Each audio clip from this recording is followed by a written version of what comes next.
Right then, this weekend is Canelo Alvarez versus Edgar Berlanga. And yes, let's be real, this is a fight which Canelo is just taking for money, really. Canelo's taking the easiest fights for the most amount of money. It's clear to see, especially with what Turkey Al Shakers came out and said about working with Canelo as well. Canelo's not been taking the Benavidez fight, which many of us fans have been, calling for ages. Canelo was actually also ordered to actually fight William Scar. We vacated the belt, but instead he just fights a mandatory who he was not even ordered to fight. So why didn't you decide to do something like that with Benavidez? I don't know, but yeah, whatever. Canelo's just taking the easiest fights for the most amounts of money. But yeah, anyway, let's break the fight down. It's a joke fight, to be fair. It's not competitive whatsoever. Edgar Berlanga, yes, in his first 16 fights, he got first round knockouts in all 16 of them. But he was fighting nobodies and 8-rounders. That's why Edgar Berlanga got the success he did in his first 16 fights. That's why he got 16 first-round knockouts. Ever since he's fought, more elite, better opponents, his power hasn't shown as well. I mean, he has got power there that can hurt you, but it's not fully anything amazingly special. Though. Like, the Marcelo Cocares fight, let's be real. The power wasn't massively amazing in that one, if we're being real. It was a good competitive fight, but again, Cocares was able to counter Berlanga quite a lot because Berlanga hasn't really got any defense, and that's something you're going to struggle with if you find Canelo. Jason Quingley,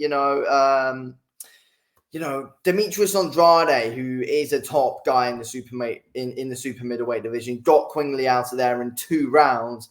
Yes, Berlanga dropped him 4 times, but, his power wasn't enough to get Quingley out of there. So there you go. Then he beat McCroy, which, let's be real, that was a complete and utter mismatch.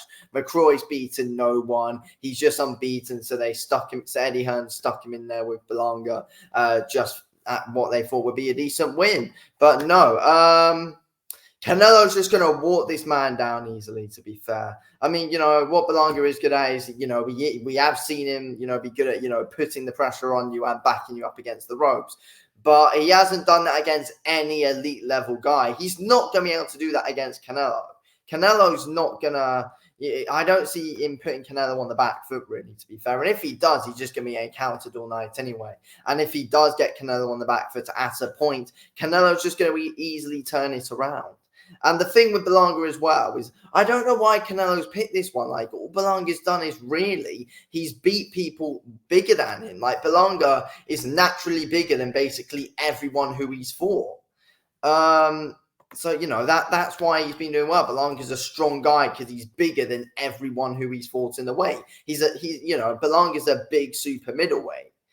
He's much bigger than Canelo as well, but Canelo's just going to outclass him easily. Like, it's not even going to be a threat anyway, if we're being real. No matter what, if Berlanga is the naturally bigger guy than Canelo, he's not going to be able to use his strength against Canelo anyway. Canelo's a very strong guy in the clinches, good up close as well. Canelo lands some big body shots.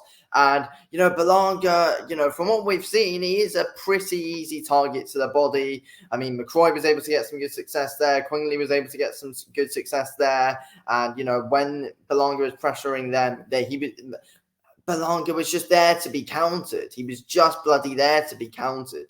And that's not good when you're fighting someone like Canelo, who's good on the inside, very good with his counters. But, Canelo's a strong guy as well. And, Canelo's a good inside fighter. And, Canelo he's a good pressure fighter and walks you down. And Berlanga's not going to be able to handle it, in my opinion. He's going to be able to back Berlanga up quite a bit. Berlanga's going to miss. Canelo's going to counter a lot. You never know. Canelo might want to go on the back foot at times, but he'll be able to pick Berlanga off on the back foot easily anyway. Berlanga just leaves himself too open. He hasn't got a head movement. Like, at the end of the day, yes, fair play. Berlanga's done his thing, 16 first round knockouts in, his first 16 fights. Fair play on that one, but it wasn't against anyone of note. Berlanga's just he's got one of the most padded records in the sport right now. He's got an extremely padded record. It's just not great, is it? Berlanga's 4 in 2 12-round fights. I mean, this is only Berlanga's third 12-round fight, and this is his 23rd fight. Like, it's not exactly too promising, is it? To be fair, he's fought in two bloody 12-rounders, and he's fought in 3 10-rounders. The rest have been 8, 6, and 4-rounders that Berlanga's had. So it's like it's a complete and utter mismatch. This Berlanga's not on that top level. I honestly think that Diego Pacheco, who I rate very much as well, but let's be real right now, he's not.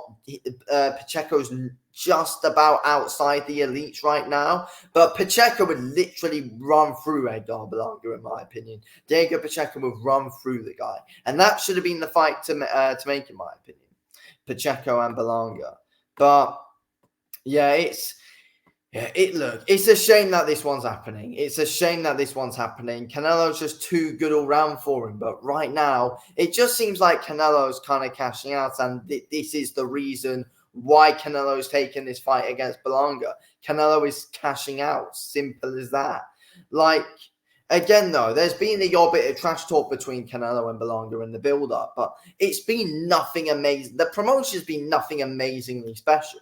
I don't remember the last time I was really, really, really hyped up for a Canelo fight.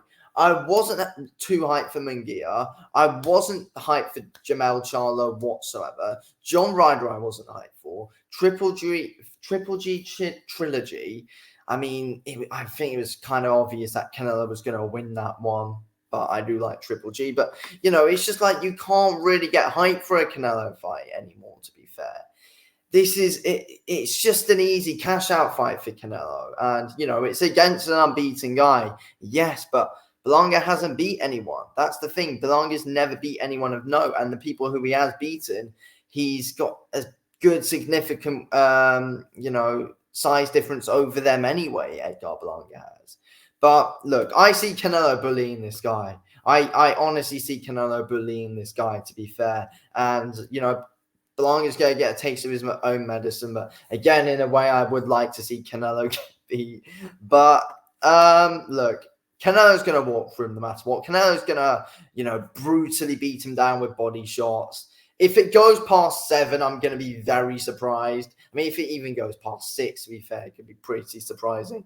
Canelo should destroy this guy. And it's like, I mean, is Canelo, thinking, oh, it's just a fight where he can get a highlight reel knockout? Because in Canelo's past 3-4 fights, he hasn't got any knockouts. So it's like, is this just one to try and get, more confidence back in and just try and get a big knockout or something like that? Is that what Canelo wants? I don't know, but it seems like he is cashing out. It does seem like he is cashing out. I mean, yeah, it's a shame that this one's happening, if we're being real. But we're gonna watch it anyway, of course. But yeah. Anyway, thanks for watching this video, Keels, and speak to you on a bit.